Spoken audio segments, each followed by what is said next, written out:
Samantha Chakravalesu Atra Gachantu Devata Sadhamang Munirajas Sunantu Sagga Mokkadang Dhamma savana kalo ayang bhadantha Dhamma savana kalo ayang bhadantha Dhamma savana kalo ayang bhadantha Namo tassa bhagavato arahato samma sambuddhassa Namo tassa bhagavato arahato samma sambuddhassa Namo tassa bhagavato arahato Samma Sambuddhassa. Honor to him, the Blessed One, the Worthy One, the fully enlightened One. My utmost respect to the perfectly enlightened Samma Sambuddha, the noble doctrine of the Buddha, and the noble Mahasangha, the disciples of the Buddha. Dear Dhamma friends, welcome to our Sunday Dhamma Talk series. Today we are going to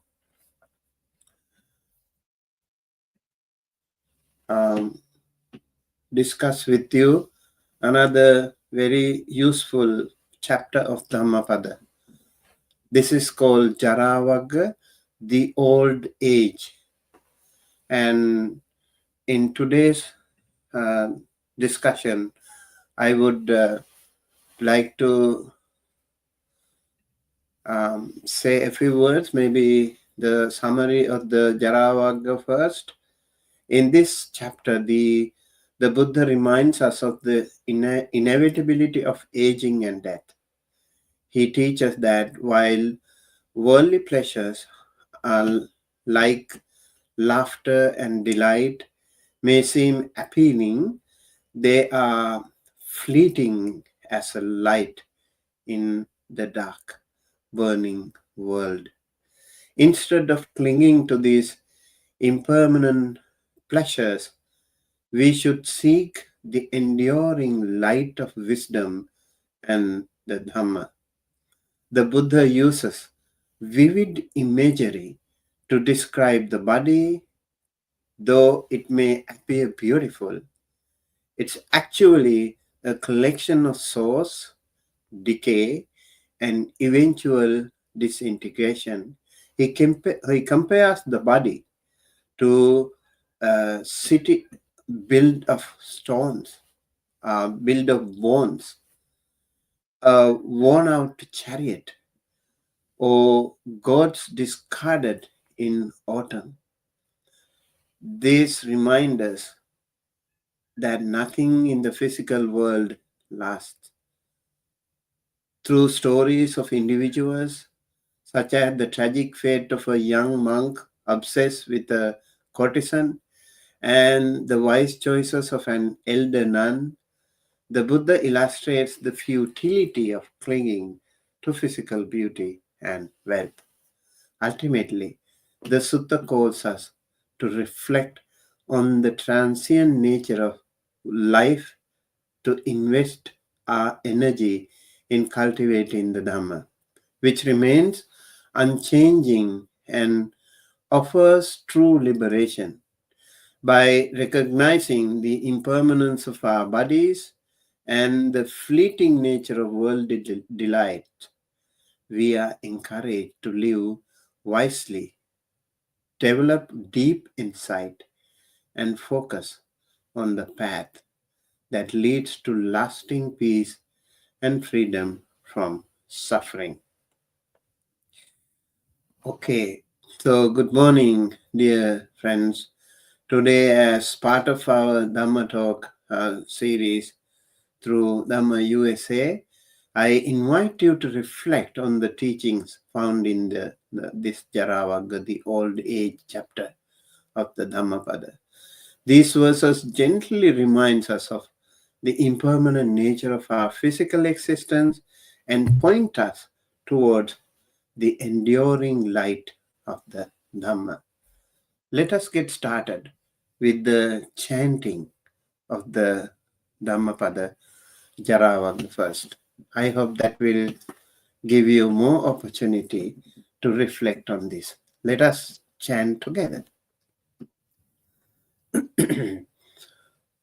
Konuhaso kimanando nichang pajjalite sati andhakarena onadha padipang gavessatha passa chitta katang bimbang arukayang samussitang Aturang bahu sangkapang yasanati dhuang titi parijin midang rupang roga nidhang pabhangurang bhijjati puti sangdeho maranang tang hi jivitang Yani apathani alapo neva sarade kapota kani attini tani diswana karati.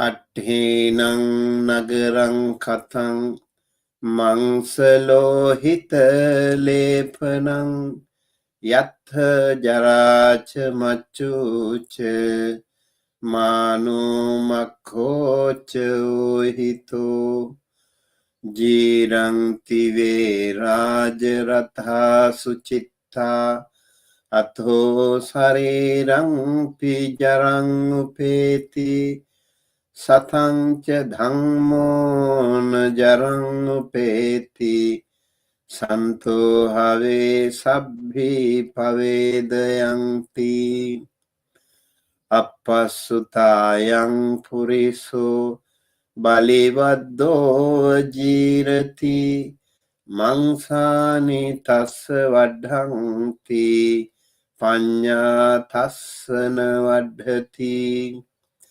Aneka jati sangsarang sandhavisang anibisang gahakarakang gave sangto dukkha jati punapunang gahakaraka ditthosi punagehang nakahasi Sabbate phasuka bhagga gahakuthang visankitang visankhara gatang chittang tanhanang kayamajjaga acharitva brahmacharyang aladhayobani dhanang Jin kongchava jhayanti khena macheva pallale acharitva brahmacharyang aladha yobbane danang senti chapati khinav puranani anuttanang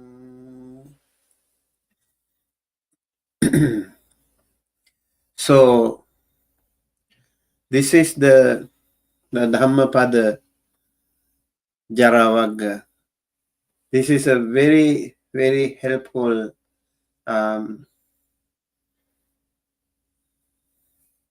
especially a chapter for us as Buddhists. We always talk about the decay, the suffering, the old age.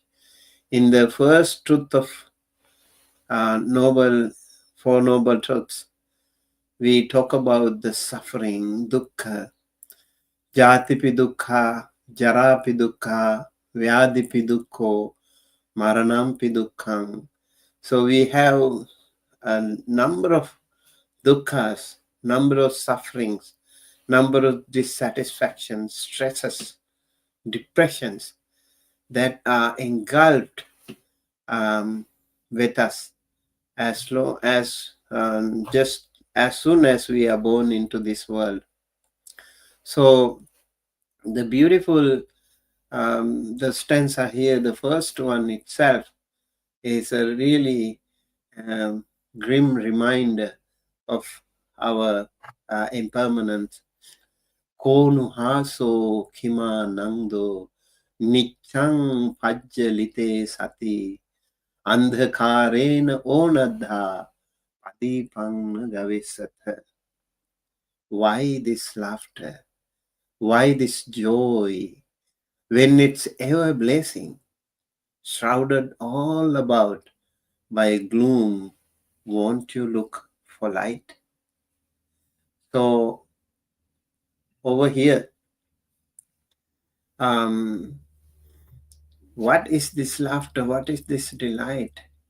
When the world is ever burning, shrouded by darkness, would you not seek a light? One day, Visakha visited the Buddha, accompanied by some women who, without her knowledge, had become drunk.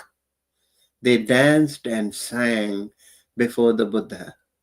The Buddha used his psychic powers to create a darkness which brought them to their senses. And then the Buddha uttered this verse. So we can see this opening verse asking, what is laughter? What is delight when the world is ever burning? In this burning world, full of change and decay, our temporary joys and pleasures can soon become sources of suffering.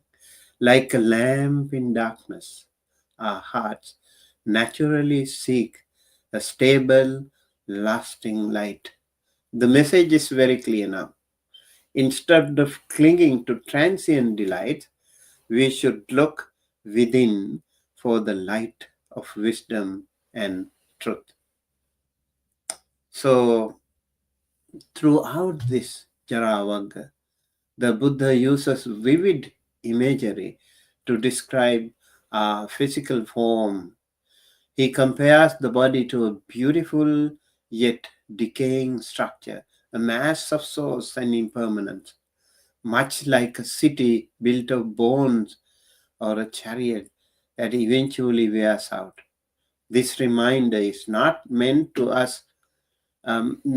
make us feel sorrow, but to inspire us to understand that clinging to physical beauty, wealth, or worldly status, which is ultimately futile.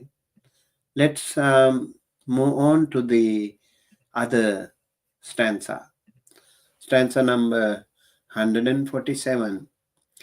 Passa chitta kathang bimbang arukayang samussitang aturang bahu sankapang yasanati dhuang titi.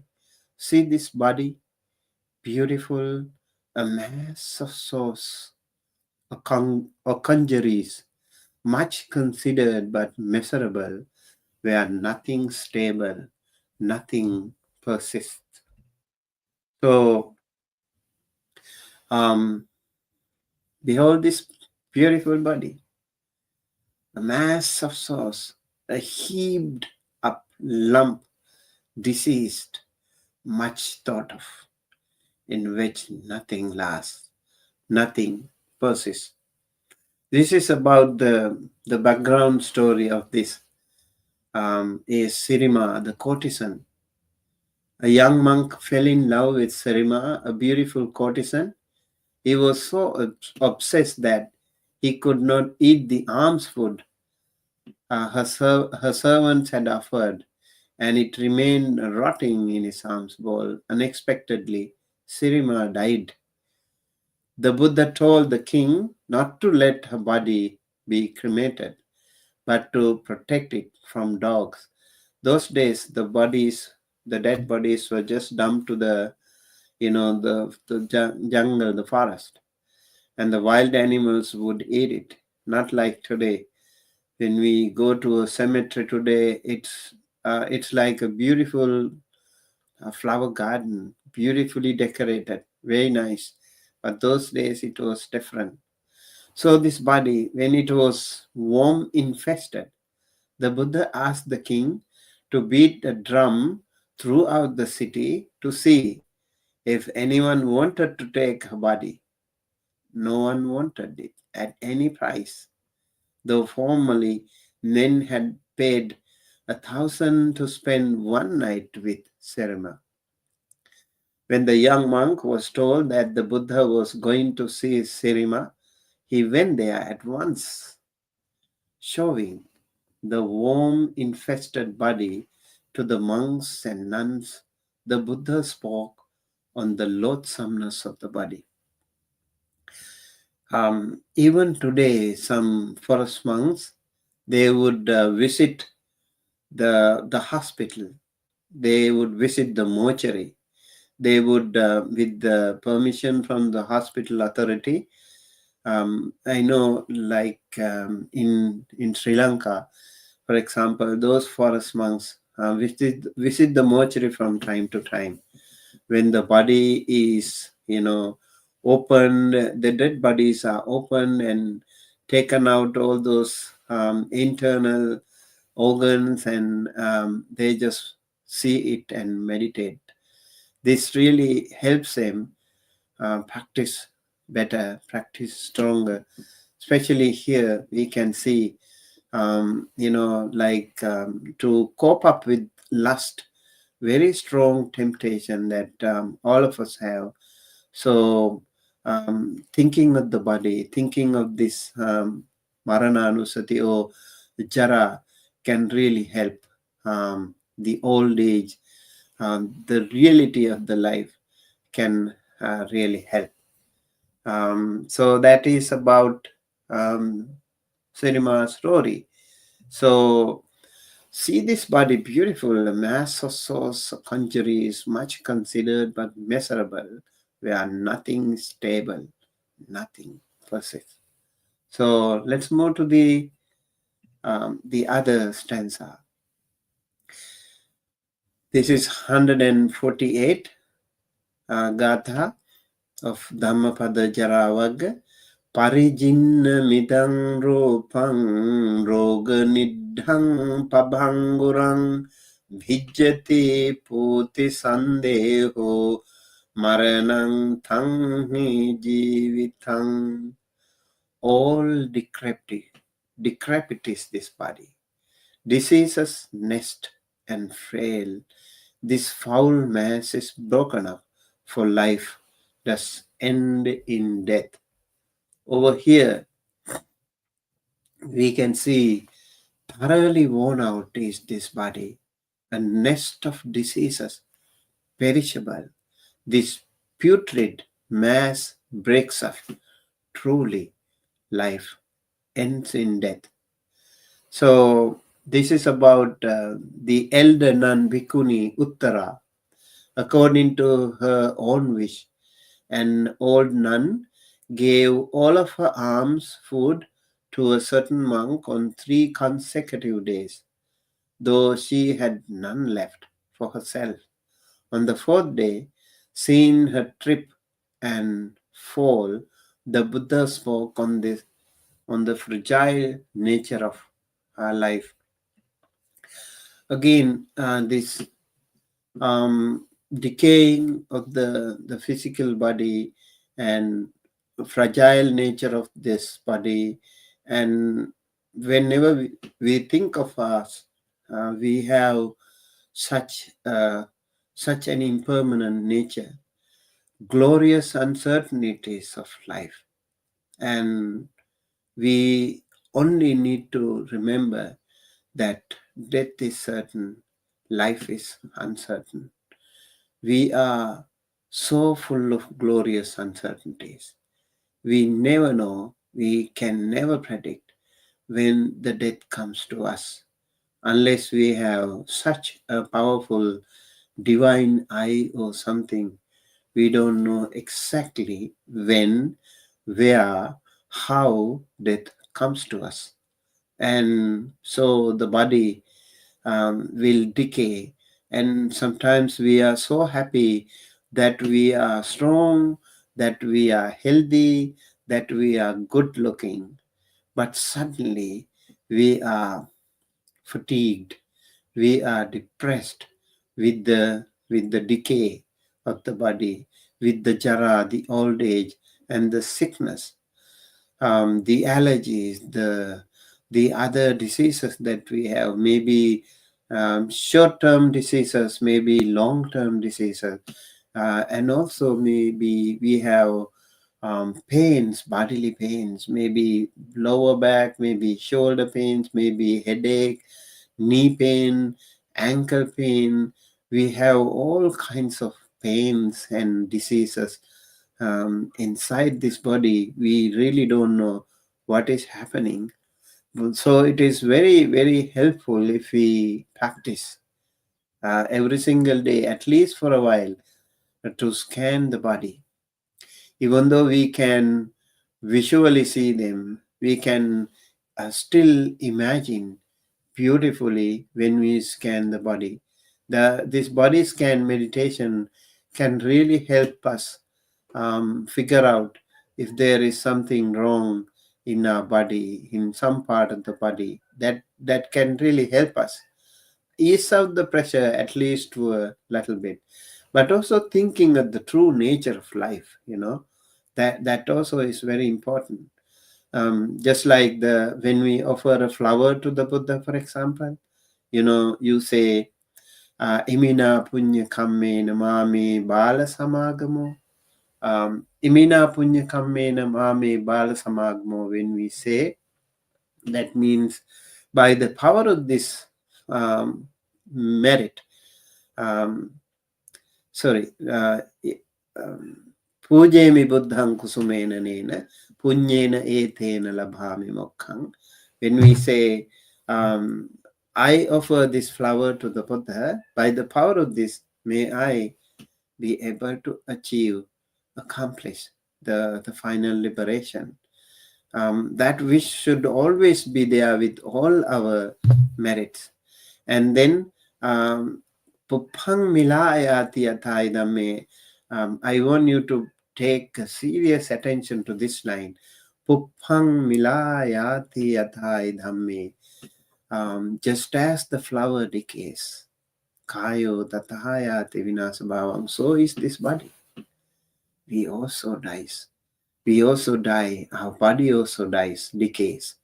So this is a very, very powerful truth about the life. So let's move on.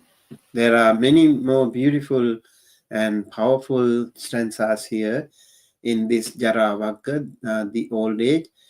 Yani mani apathani alapo neva sarade kapotakani atteni tani diswana karati.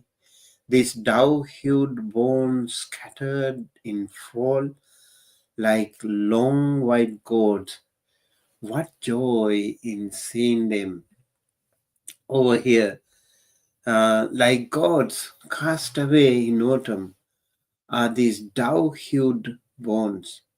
What delight is there in looking at them? There were 500 monks. Having obtained a meditation object, they meditated in the forest. Having obtained jhana, They thought they had attained arahantship. So they went to pay respect to the teacher. Then the Buddha told the elder Ananda to send them to the cemetery to meditate. You see, even though they have attained jhana, they have not yet attained arahantship. The Buddha wanted them to go back to remind them of the grim reminder, the bitter truth of samsara. Lust arose in them on seeing freshly dead corpses. Can you imagine? Lust can arise even by seeing a beautifully decorated dead corpse. So what happened? These monks, they quickly realized their error. So learning by mistakes is a very, very important practice. We all need to have this practice.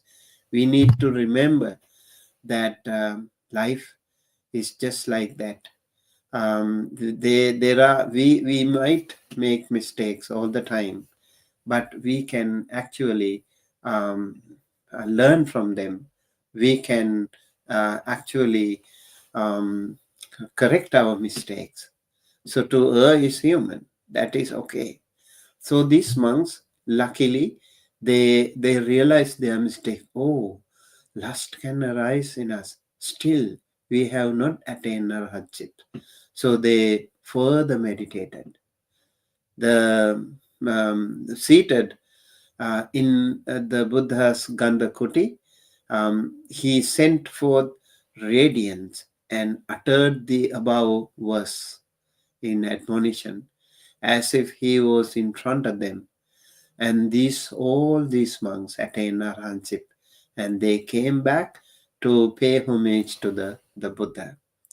Yani mani apathani alapu neva sarade kapota kani attini tani diswana karati. Looking gods cast away in autumn are these dove-hued bones. What delight is there? What delight is there in looking at them? That's a very beautiful stanza, very helpful and very powerful teaching. Let's go back to the stanza number 150. Atthinang nagarang katang mansalo hita lepanang yatha jaracha machucha mano makhocha hito. This city is made of bones, plastered with flesh and blood. Within are stored decay and death, besmearing and conceit. This is a very, very powerful allegory we have here. This imagery, this simile, this imagery, this metaphor, it's really, really helpful. Of bones is this city made, plastered with flesh and blood. Herein are stored decay, death, conceit, and detraction. Very interesting, right? You know about Dhammapada Kalyani. Dhammapada Kalyani was supposed to get married to Prince Nanda. So later on, Dhammapada Kalyani became a nun because her eldest brother, the Buddha, had renounced his kingdom to become a monk. His son Rahula had become a monk. Her own husband Nanda had become a monk, and her mother had all gone forth. We know Theri Pajapati Gotami.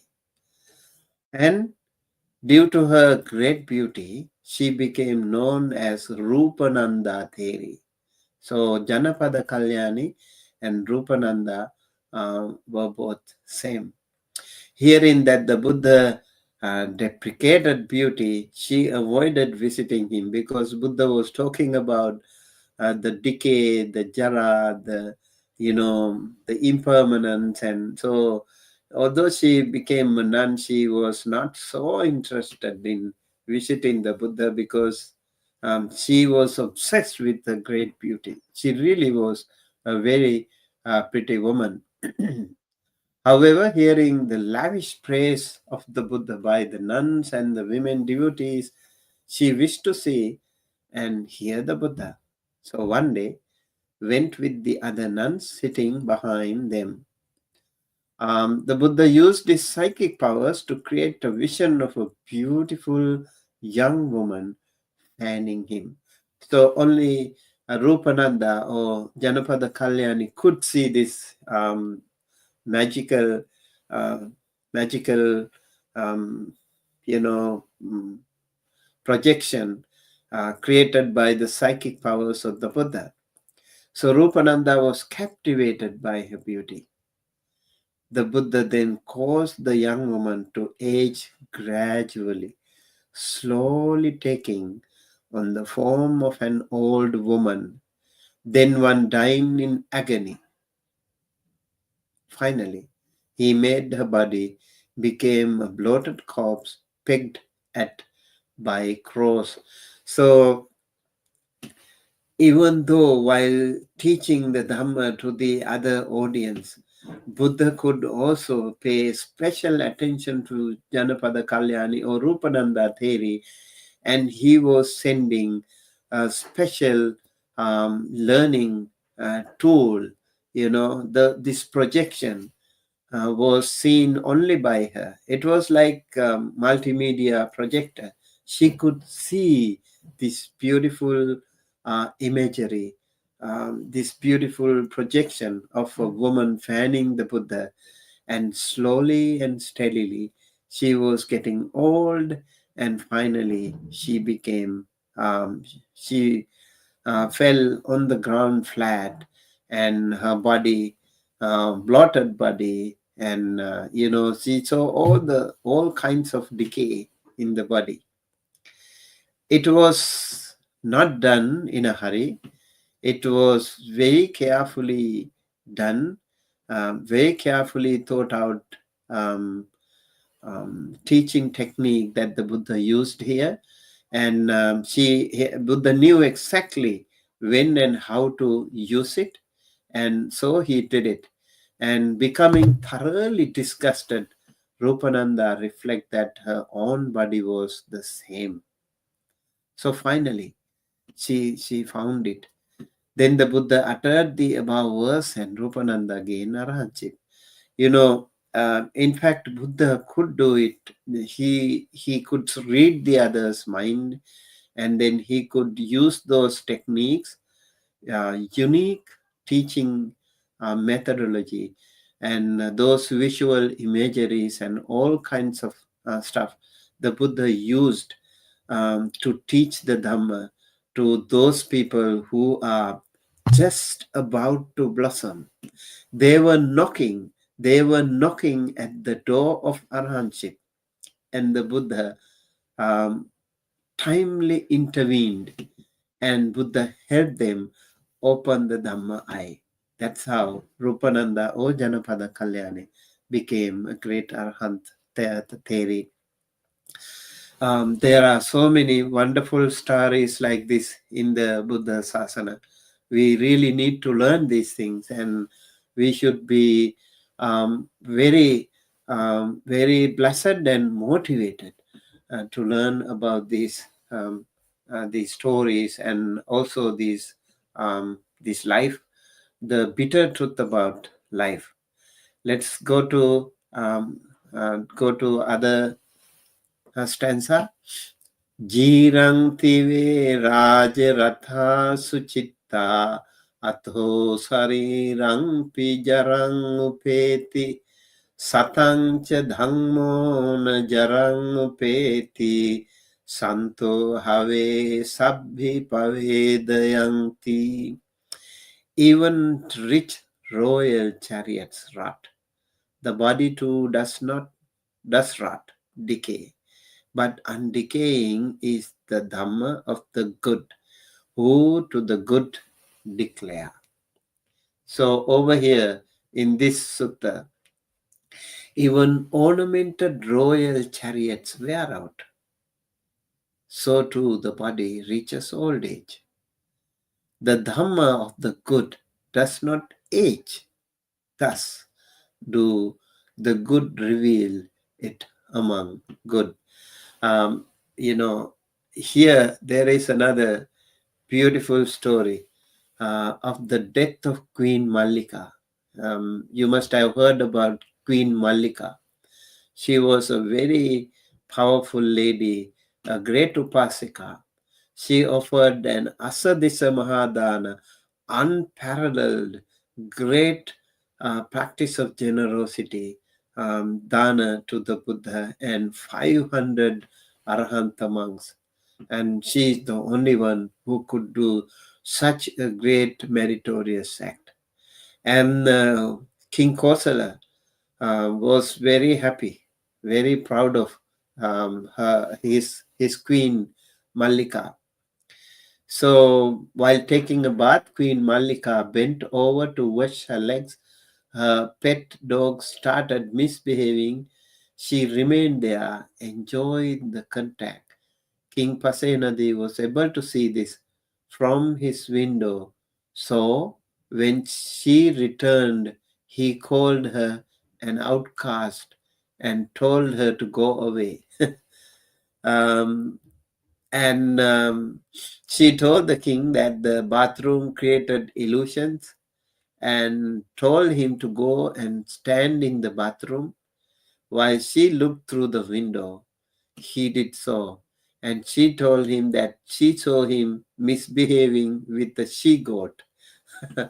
That was, sometimes it happens. Like these illusions can happen to any of us. Sometimes you call someone and, maybe your wife or your husband might think of it otherwise. They might misunderstand. Other things can also happen to any of us in our day, real time, and we should not panic. That is the idea. So the king was simple-minded enough to believe this, but Mallika was remorseful about deceiving him. And when she died, she was reborn in Avicii hell because she did something wrong. In spite of all the good deeds she had done and her faith in the Buddha and his disciples, still these things can happen. That is why I said life is so full of glorious uncertainties, despite the fact that Queen Mallika did so many wonderful, wonderful meritorious acts. But that little act of, misbehavior bothered her at the time of her death. And then what happened? If you impure, if you make your mind dirty, if you pollute your mind at the very end of your life, your next existence can be little dark, little murky. So after her death, the king went to see the Buddha, wishing to ask her place of rebirth. But the Buddha taught him that the Dhamma and resolved that the king would forget to ask. So every time the king goes to the Buddha and he forgets to ask this question, where is she born? Where was she born? He wanted to ask this question from the Buddha, and for 7 consecutive days, he could not somehow ask that question. He was very confident that Queen Mallika must have been born in a heavenly realm, and she must have been a very powerful deity. And on returning to the palace, the king realized that he had not asked and resolved to ask the next day. So for 7 days, the same thing happened. on the 8th day, Mallika was reborn in Tusita heaven. Luckily, even though those people who continue to do good, do many, many good things in their life, even though by simple mistake they might be born in lower realms, but with the power of those powerful, constant, continuous, meritorious acts, they can be bounced back. They can come back to the heavenly realms. So Queen Malika was reborn in Tusita heaven. Then the Buddha went for alms to the palace and sat down in the chariot hall. And then the king asked, he said that Queen Malika had been reborn in Tusita, a powerful heavenly realm. Then asking the king about the royal chariot that belonged to his father and grandfather, he uttered the above gatha. So, why did the Buddha make him forgetful about the question? Because of the king's overconfidence about Queen Malika. If he said, "Oh, Queen Malika was reborn in lower realm," then the king would have been shattered into pieces. He would not be able to bear the pain, and that confidence can also be very fragile. So Buddha gave him some time. He was waiting for the right time to answer the question, and that's it. So again, this stanza: even ornamental royal chariots wear out, so too the body reaches old age. But the Dhamma of the good but the Dhamma of the good does not age. Thus do the evil.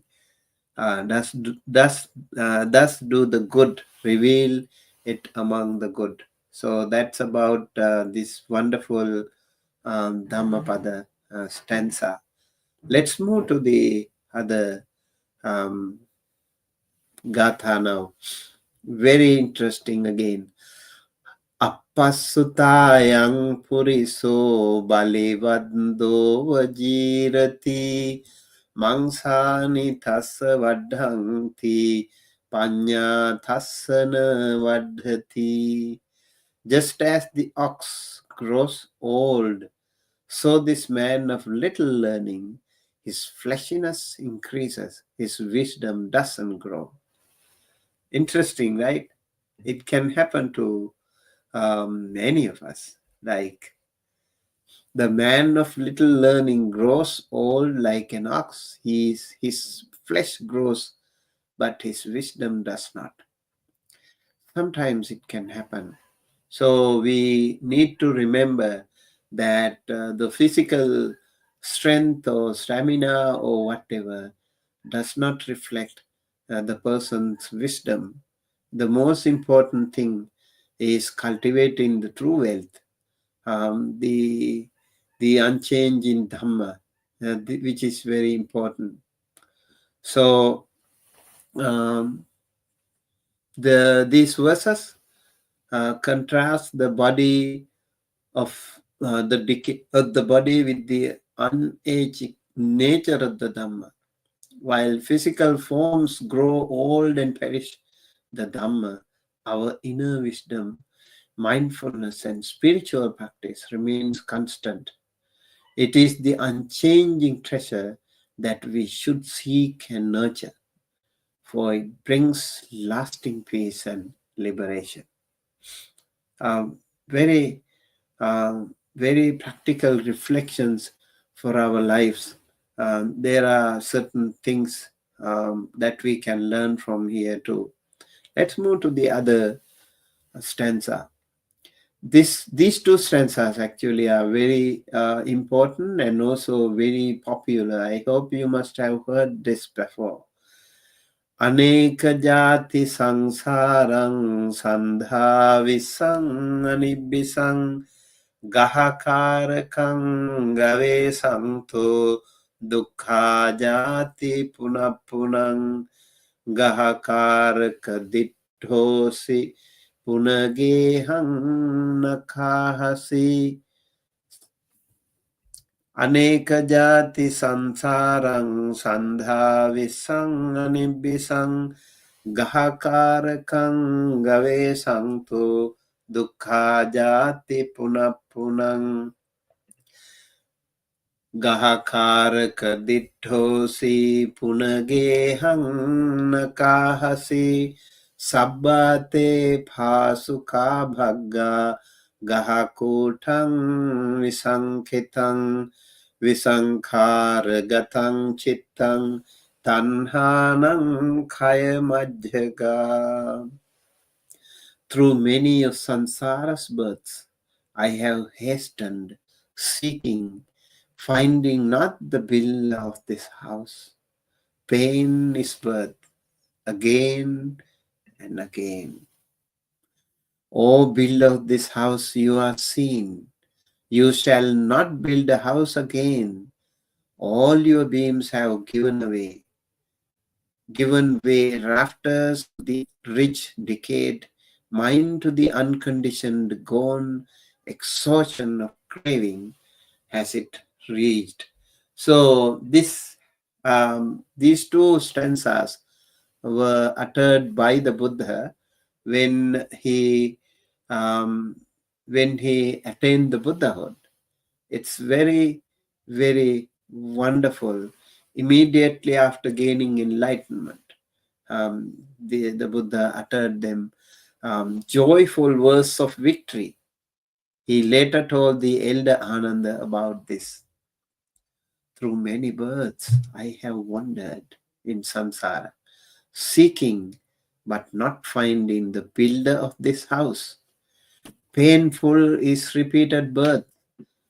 The Buddha is addressing this builder of the house, the builder of this body, the builder of this self-identity, builder of this kaya, sakkaya ditti. He said, you have been playing a hide and seek game with me all throughout so many thousands and thousands of births.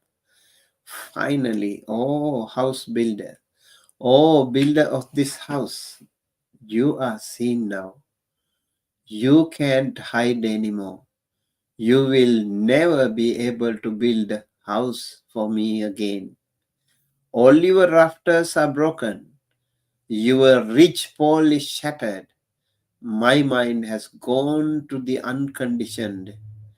Achieved is the destruction of craving, and no more destruction, no more rebirth for me, the Buddha said. That's a really, really very powerful teaching, isn't it? Very powerful teaching. So we need to see them as one of those the utterances by the Buddha. The craving, that was the desire, the attachment. This was the one that was building house for us. Our ego, whatever, we have been attached to this and that. To little toys, we start with those little toys as toddlers, and then we start owning things, possessing maybe my mother, my father, my house, my wife, my children, my I, me, my we start building up ego, building up this and that, building up me, my I, myself, my country, my language, my religion, my all the time. So this is the building, and this is the hide and seek game that is played by the tanha, the craving, the desire, the attachment. So finally the Buddha said, after the enlightenment, I have found it. I have finally found it. Through many births, I have been searching for you. It was so painful.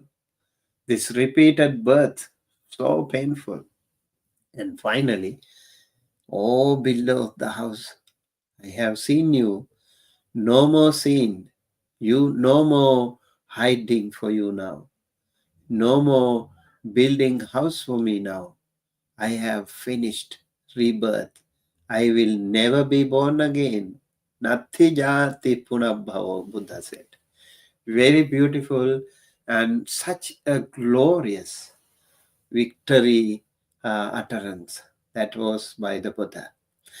He actually did, on 3 occasions the Buddha said, uttered these utterances. One, when he was born, it is said he was walking on the lotus flowers, 7 steps, and he said, this is my last birth, no more birth for me. Aggo hamasmi lokasa, setho hamasmi lokasa, jetho hamasmi lokasa, I am antima jati nathidani punabhava. This is my last birth, no more rebirth for me. And then that happened under a tree. Remember, he was born under a tree and he was enlightened under a tree. And there also, after the enlightenment, he uttered this beautiful utterance. Later, he also uttered another utterance when he, just before his death. That was the final utterance, again under a tree. All these 3 main events happened under a tree. Very beautiful and very powerful and very meaningful. So the Buddha, when he said that, lot of people were suffering. The other, normal people could not bear the pain. But the Buddha said that is about the life. So final utterance was Handadani bhikkhave amantayami o vaya dhamma sankhara apamadena sampadeta. Monks, you have to be quick, you have to be mindful, you have to be really, really diligent, work hard. Maybe this is a very rare occasion. You will not gain this beautiful, powerful birth as a human for a long time if you miss this opportunity. So we have to think of it very seriously. We have been born as humans after a long time maybe, and we don't know if we have the opportunity like this for a long time. So we also have the Dhamma now. We are so lucky we have the Dhamma now. We have the teaching, the doctrine. Why not we take the opportunity? Why not we become more diligent and we work hard to understand the truth about this? We need to take a deep dive into the Buddha's teachings, and hopefully you and I can at least attain that first state of arahanthood, or the first state of sainthood, the sotapanna. At least if you attain sotapanna, that means you will never be born in the lower realm again. Even like Queen Mallika had done a lot of beautiful meritorious acts, but she was not sotapanna. That is why she was born in lower realm. Remember that. So we should try at least to attain the sotapanna. That is about this, and let's move to the other stanza now. Acharitva brahmacharyang aladha yubbane dhanang jinna konchava jayanti khina macheva pallale. Who have not led the holy life, nor riches won while young, they linger on as aged cranes around a fished out pond. So over here again,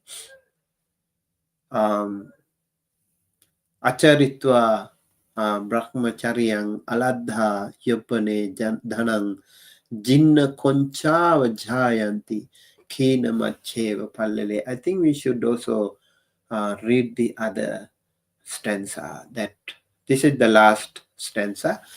Acharitva brahmacharyang aladha yubbane dhanang Senti chapati kinawa Puranani Anuttunang, who have not led the holy life, nor riches won. While young, they languish on, worn out vows, signing for the past. Over here, in these two stanzas, we can learn what we can learn. They who in youth have never led the holy life, no acquired wealth, pine away like old herons at a pond without fish. And then they who in youth have neither led the holy life, nor acquired wealth, lie like worn out vows, sign after the past. So this happened with the son of a millionaire, a multimillionaire son with 800 million. He married a woman with a similar wealth, but due to drinking and bad company, he squandered all their wealth until reduced to begging. This happens to many people, like when you are overwhelmed with so much money and you don't know how to handle it, and you also have a lot of negative friends, maybe negative energy, maybe this thing can happen. So from rag to riches or riches to rag, this can happen to some. So we have to be extremely careful when you become a rich person. Seeing them, the Buddha smiled. When Venerable Ananda asked why, the Buddha explained that he could have attained arahantship and his wife none returning if they had gone forth in youth. Remember what the Buddha said here. If they had the opportunity to enter the order, Buddha Sasana, this young man could have become an arahant person. See, even if you have the opportunity to become an arahant, you might miss it if you don't try it. You might miss that golden opportunity. And his wife even could become non-returning, means anagami. And what happened here? From very rich people to homeless beggars. That was the destiny of their life. So we all have to take this thing very seriously, I think. And they gone forth in the middle age. The Buddha said he would have gained none returning, and his wife the path of once returning.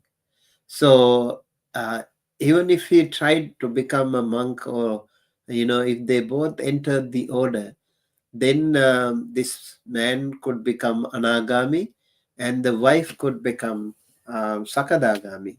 If they had done fourth in the old age, he would have gained once returning and she would have gained stream entry. So even later age, if he wanted to become a monk, he would still become sakadagami and his wife would become sotapanna. Then the Buddha uttered this verse, So it's very amazing. Like the life is so unpredictable at times. We never know what will happen to us. But things like this can happen to you and I, each and every one of us. So we have to be very careful in learning about this Dhamma. We have to know that the Dhamma is still there with us, and maybe practical reflections for our lives. I would say in this, like, let go of attachment. Recognize the attachments to physical beauty or temporary pleasures only leads to suffering. Cultivate mindfulness. This is number 2. Focus on developing awareness and presence in each moment, appreciating the impermanent nature of life. Number 3, invest in the Dhamma. Dedicate time to meditation, study, and ethical living, for these are the practices that lead us to lasting inner peace. Number 5, embrace. Number 4, embrace change. Accept that aging and change are natural parts of life, and let these truths guide us to live wisely and compassionately. So remember the 4. Number 1, let go of attachment. Number 2, cultivate mindfulness. Number 3, invest in the Dhamma. Number 4, embrace change. So in conclusion, dear Dhamma friends, the teaching of the Jarā Vagga invites us to shift our focus from the fleeting and perishable to the enduring and sublime. As we journey through life, let us not be swayed by the temporary pleasures of the body, but instead cultivate the unchanging light of the Dhamma within our hearts. May this reflection inspire us to live with wisdom, compassion, and mindful presence. Let us cherish each moment as we continue on our path towards liberation. Thank you for sharing your time and heart with me today. May all of you be blessed with deep insight, peace, and the radiant light of the Dhamma. Sadhu, sadhu, sadhu. All right. With that, we conclude. Thank you so much, everyone, for joining us. I can see some of you who have joined. I would like to appreciate B and also Kusal Koop. I see several comments by Koop. Thank you so much for joining. And Guda Sachin, thank you. And Poonam Sood, and also Amaranta Arcadia, one of our members in our channel. Blessed to hear these interpretations today. Yeah, welcome. Also Sangamita, one of our Pali student and a member of our channel, and Madhu Gangani Pereira, another former student of mine. Okay, Amaranta, and first time hearing these stories. Thank you very much. Honestly, very touching and powerful. I would say if you can find this book, I hope you can see Treasury of Truth. This is Dhammapada, and over here you can actually see all the beautiful stories, and also the maybe you can see, you see these beautiful paintings, and also the meaning and the background story. So if you get this book, Treasury of Truth, illustrated Dhammapada, is a very wonderful book. And this book again is another small book, but I think you should have this book with you. The Dhammapada, Narada Thera's Dhammapada. Very helpful. I personally really like to have Dhammapada with me all the time. And yes. Somebody wanted me to repeat the 4 points again. Okay, yes, sure, why not? So the 4 points that I mentioned, let go of attachment, recognize that attachments to physical beauty or temporary pleasures only leads to suffering. Number 2, Cultivate mindfulness.